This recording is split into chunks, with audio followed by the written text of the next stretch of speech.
So I'm absolutely delighted to welcome Pete Colby of Pragmatism fame to episode 2 of the podcast. So this podcast, if no one has seen episode 1, focuses around, issues in the workplace. But as we know, our personal lives, we as human beings, they're not two separate things, because, they collide. And, to say you leave yourself when you leave part of yourself at work, it is just nonsense. So today we're going to be talking about grievances. Woo!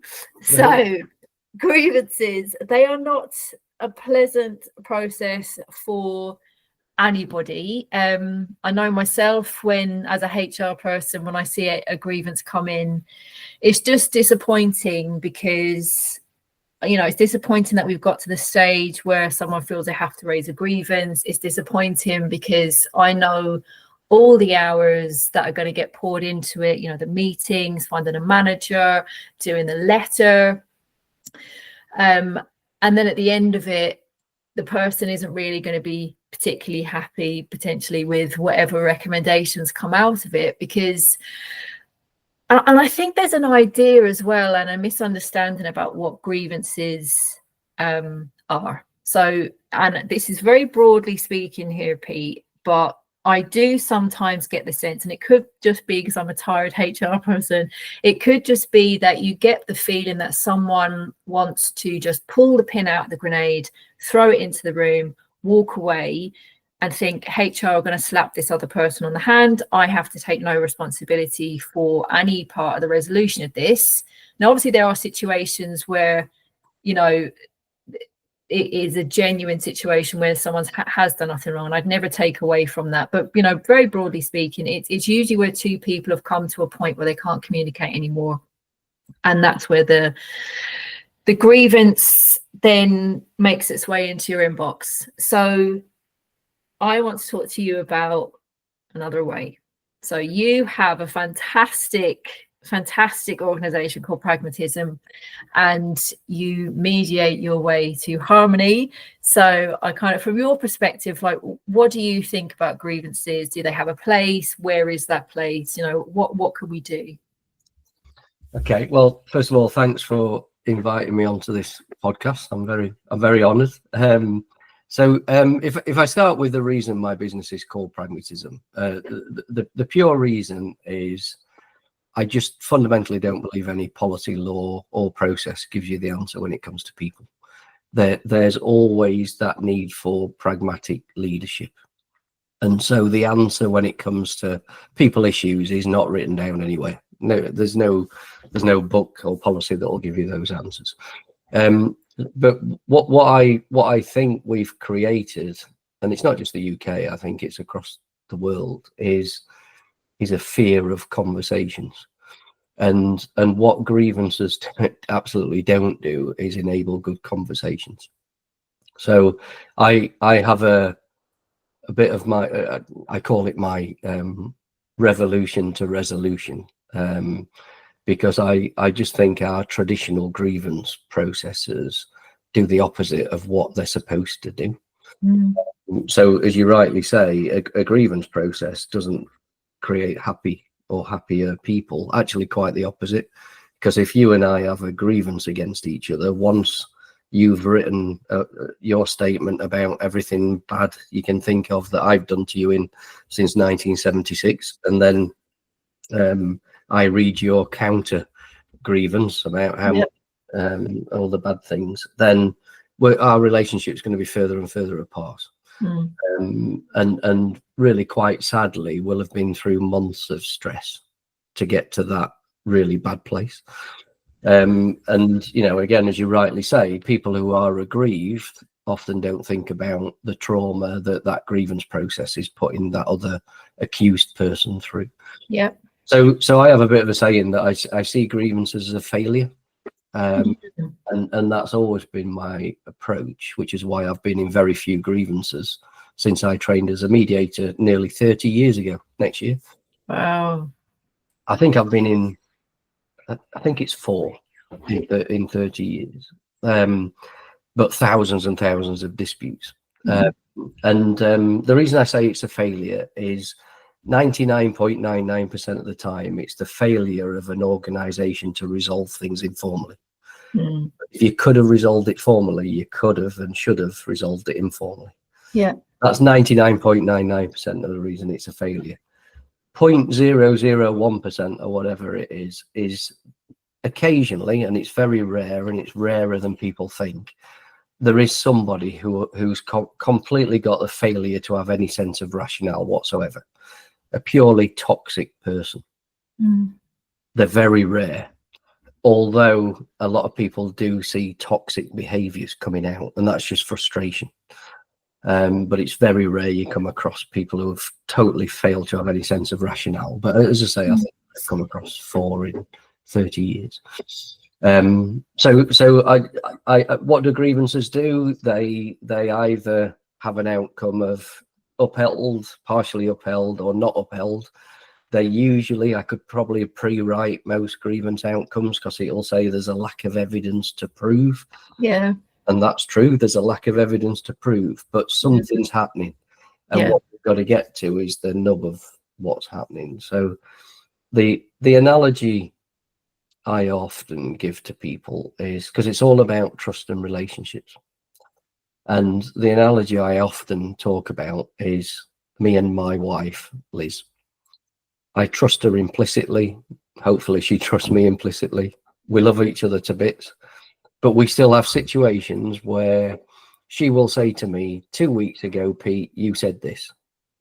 And she's completely off her rocker. She's completely wrong, because I definitely didn't say it. There's no way I would ever say that. The problem is she heard me say it. She knows that I said it. If we went down a grievance type of process and we got the investigators in and we interviewed witnesses and we did all this, first of all, we're going to believe our own versions more and more as time goes on. But secondly, it's not going to be great for our relationship because we're battling against each other. Liz is actually my second wife. I don't really want to have to try and find a third. The conversation that we should be having is, well, that didn't go very well, did it? We obviously, disagree. But if that subject is that important, how do we have a better conversation moving forward? The next time we have to have that important conversation, how do we do it differently so that we don't have any misunderstandings? Because it might mean that we were busy getting our daughter ready for school while we're trying to have that important conversation. And then we can talk about, well, next time maybe we should sit down separately, wait till Millie's gone to school, whatever, and just have a good conversation. We're then talking about the present and the future, and not trying to prove who did what and who said what in the past. And that's the difference between grievances and what I would call more of a mediation, a resolution approach. Because it is building on the strengths of relationships to then say, how are we going to do things going forward? And it's interesting they say about the relationship and the strength of the relationship, because, many times over the years when I've worked with people on grievances or before we've got to that stage, hopefully, I always say to people, regardless of how you feel you have contributed to the state of a relationship, you have contributed nonetheless. And whether that is to say nothing or to do nothing or whatever it may be. And they're all like, no, this isn't. And I think, oh my God, so. Absolutely. And do you think perhaps, because I think hopefully we're not, but I do think we're a long way off from organizations, stepping away from having a grievance process. So I often thought maybe a good first step for some organizations where it's really entrenched as one of their policies and they won't move, is to change the name even to the resolution process. So at least if someone is raising a resolution, they know that actually it gives a sense of there's some responsibility here that I have to take to bring about this resolution rather than grievance, because I think resolution sounds a bit more optimistic. Yeah, exactly. And that's what, as I say, I've got a bit of a strap line of revolution to resolution. So absolutely yes. The one thing I would say though is I get lots of calls from organizations who hear me banging on about this stuff, and I talk about resolution, and they say, Pete, will you write as a resolution policy? And my answer is yes, of course I can, and I'll charge you quite a lot of money for it, and it'll make no difference whatsoever. And the reason I say that is because it's not so much about what the policy's called, and that might be something that you evolve to, but the key foundation of this type of approach is having the skills and the confidence to have conversations. And if you keep the same, it's usually, you know, leaders that can't have what we tend to brand as difficult conversations. It's often HR that also don't have, because we don't teach this stuff in CIPD courses, in HR school. It's not part of the syllabus. That is something I am talking to CIPD about and have been for a while. And because we don't have the confidence and the skills to have the right conversations, whether you call it a resolution policy or a grievance policy, it's still going to get the same outcome. And what I always say to these organizations is, look, don't worry, you've already got a resolution opportunity in your grievance procedure, because every grievance procedure will say we'll try and sort this out informally. But what I tend to find, and I see it all the time, is what we do with that is we say to employee, oh, it says here that we'll try and sort it out informally. Do you want to do that? Employee will then say, no, I want a formal grievance. Okay, we'll go down a formal grievance process. That's often the amount of effort. And it's not because people are doing it in a bad way. It's because they don't know how to do the informal stage. Now, you know, when I've been involved in organizations, I live in Nottingham now, and the reason I moved to Nottingham was to join an organization that had on average 12 grievances per week. Wow. And the HR director of that company knew me, and said, do you fancy this? And well, you can't make that any worse, can you? But we, you know, in the last 15 months, we did have one formal grievance in 15 months, which I'm still mortified about. Probably they're one of the four that I mentioned earlier. But we changed the culture of that organization, not by immediately saying, let's change the grievance policy to a resolution policy, but by showing people the art of conversation. And how two or however many people, when they can sit down, often with a bit of help, who understand each other as people better, understand their motives, and most importantly, listen effectively to each other, not necessarily agree, that's fine. They can usually find a way to work together in a much better way. And therefore they don't need to do a formal process. So that's what informal grievances should be. And interestingly, I'm doing a webinar in June with a lady called Camilla Palmer, who's a King's Council employment law judge.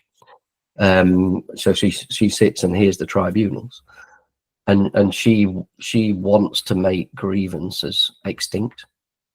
Honestly, do you know, I was just, as you were talking, you know, I was just thinking, because most places, you know, will have like new manager course or manager fundamentals, and the focus tends to be in on managers and equipping them with skills to do X, Y, and Z. But actually, if we equipped every single employee with the skill to have a difficult conversation, a skill to be able to open up a conversation, so we wouldn't even have to call it difficult conversation anymore, it's just conversation, then we can just completely eradicate the need for a policy, because actually people would then be equipped with and these are not just work skills, these are life skills, because if you're able to have those difficult conversations with that tricky uncle, or, you know, that sibling, or whatever it is. So it's I mean, I think pretty much not every organization, but I would say the vast majority of organizations actually already know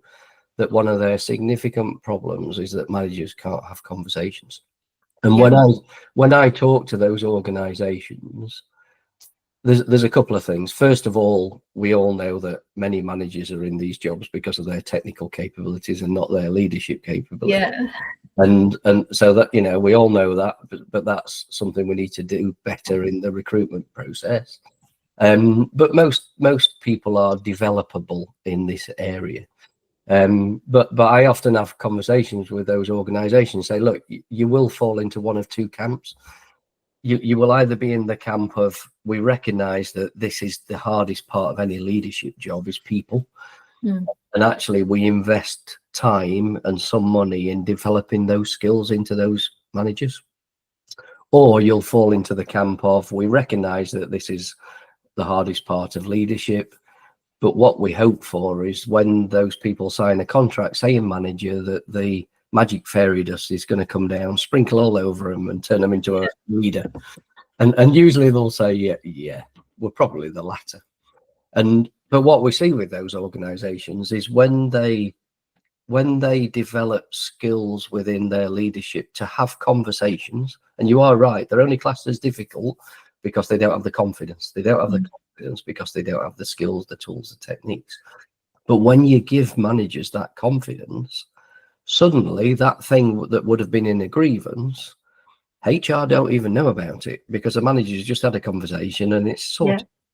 And that's because I'm a huge advocate for internal mediators, but those internal mediators shouldn't be mediating. They should be coaching those managers when they've got a really difficult conversation, then go back and that manager to then have that effective conversation. That's the cultural change that is behind what I call the revolution to resolution. Yeah. And are you noticing now, I suppose, you know, you've said that you're a mediator, if you've been a mediator for 30 years, and I dare say you'll continue for another 30, 40, 50. Are you noticing any... I'm 55 years old, so I'll retire at some point. Are you noticing any trends in now people coming to you for training, for that want to stop it before it turns into this big explosive thing? Is that, do you think it's the same? People have always wanted that, or are you noticing more of a kind of an upward trajectory? You know, are you busier now than you've ever been? I think it's there's a number of things to that question. I mean, first of all, we're only just over 6 years old as a business, so there's always as you develop a business, you hopefully get yeah. But yeah, I mean, if I look at 3 years ago, we were cancelling training courses. At the minute, my main challenge is can we get more training courses on, because the demand's so high. So that's, you know, it's good from a... That's fantastic. But I think there is an element of realization of that. And, you know, I think there's a number of factors. I mean, COVID, obviously, COVID pretty much made us forget about the impact of Brexit. Workplaces. And so that's created a whole trend of flexible working and remote working, disputes and issues and things. But, you know, there's always things happening that result in disputes and grievances. But I think finally there is a realization coming that the answer is not grievances and processes.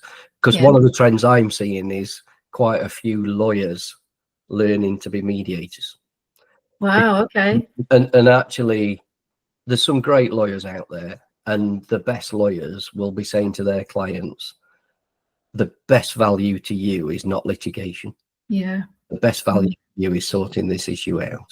And there are some things we're battling against. Last week, I was at the ACAS conference where I challenged Justin Madders, one of the, I can't remember the official title, but he's the government minister for tribunal reform, and his answer, because obviously we've got 50,000 backlog tribunals at the moment. Wow. Which I did forewarn them of a few years ago, and they said it wouldn't be at this level. And his answer to, because that is just going to grow massively once Labour make their changes, and his answer to the ever increasing tribunal problem was he's going to recruit 1,000 more judges. And I said to him, the answer is not, because for me that is the equivalent of going to the the hospital with a severed artery, and the answer being you need to stock up on bandages. Yeah. And the answer is you stop the flow. The answer is you.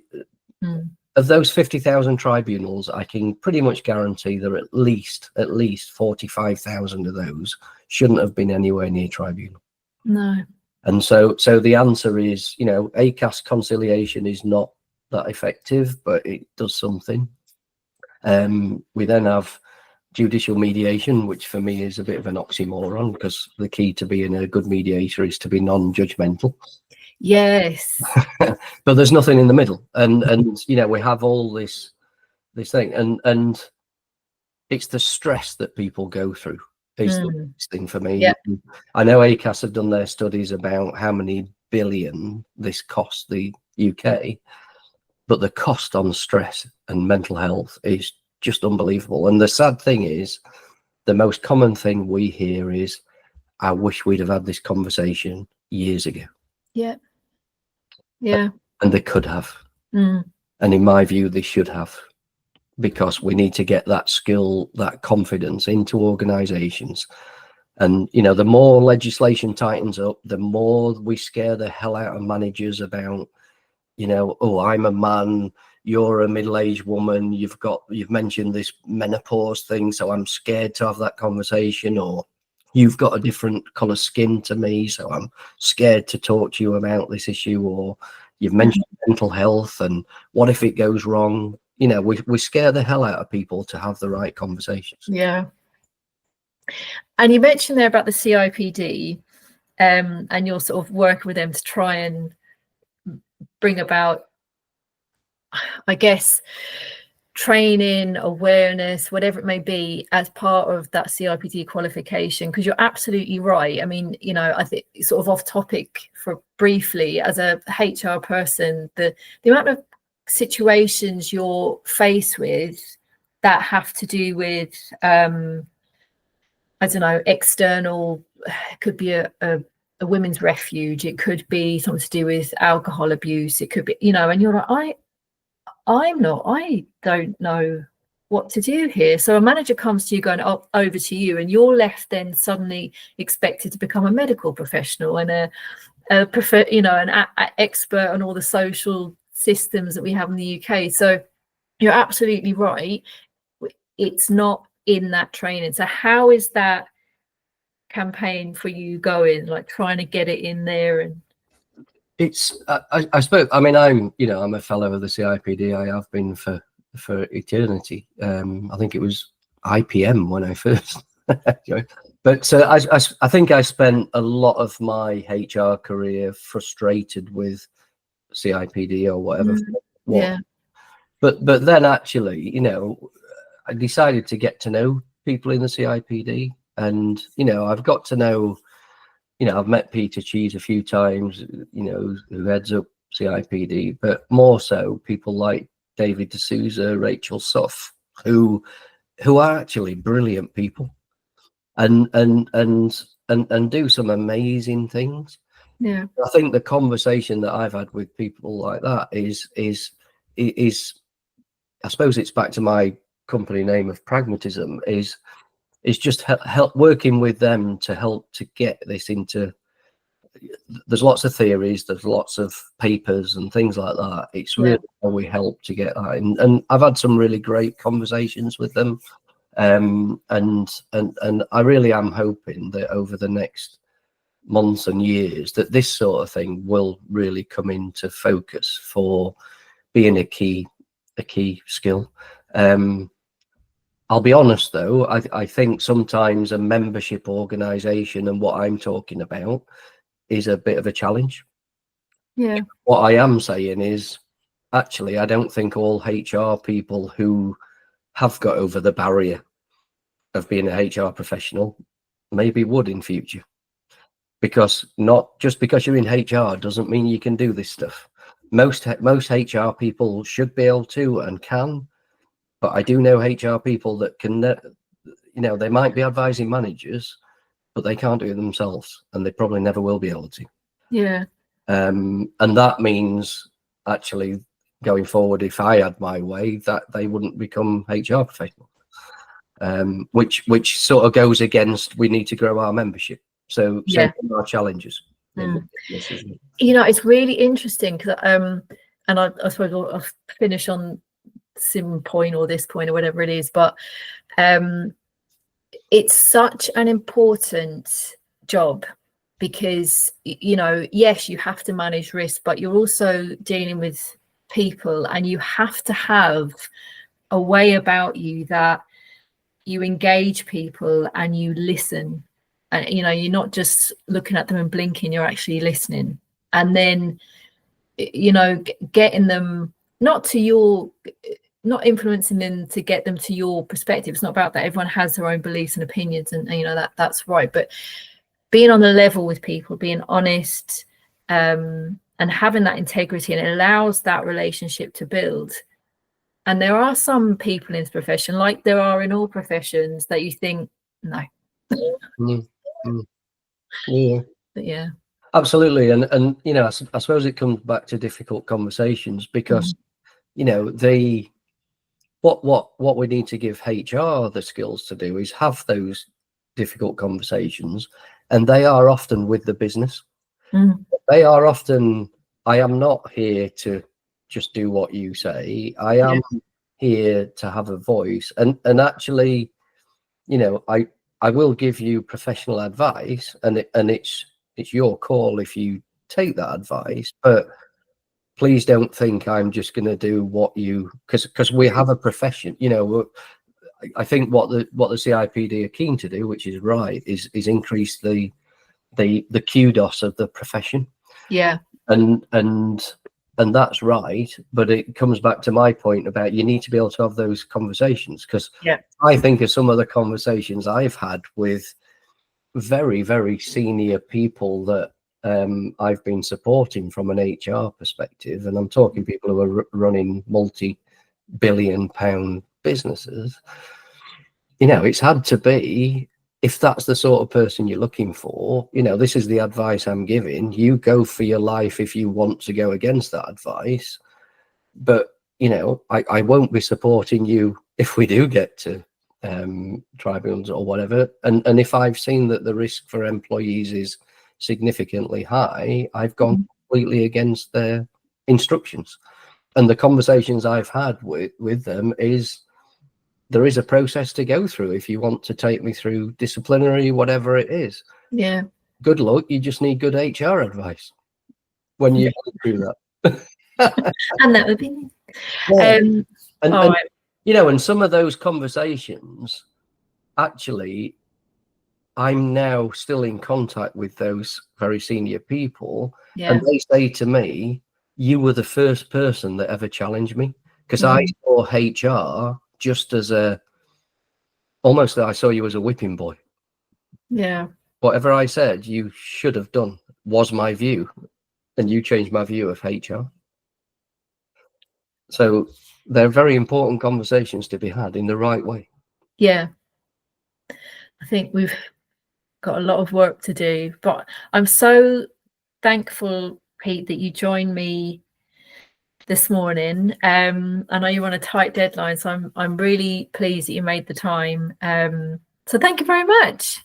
No, you're very welcome. And I think the last thing I'd like to say on this is what you started with about what people go through in their personal lives as well, because that's what this is all about. It's time, cost, and stress, but stress being by far the biggest. And as a mediator, I've been in front of several people who've told me how they've tried to take their life as a result of what's happening at work. And who knows how many people have not made it that far to that conversation. But I always say to people that, am I okay to use a bit of a bad word? Yeah. If life at work is shit, life at home is shit, it means your life's shit. Yeah. There's a little bit we can do to support people about what's happening in their personal lives, but actually most people spend more time at work, and there's actually everything, absolutely 100% we can do about people's life at work. Yeah. And if you just make the life half a shit, that's massive. That is huge. Totally. Yeah, and that can only be done through proper conversations and everything we've talked about building relationships, etc. Not formal grievance processes. No. So it's why I always say I'm completely allergic to grievances.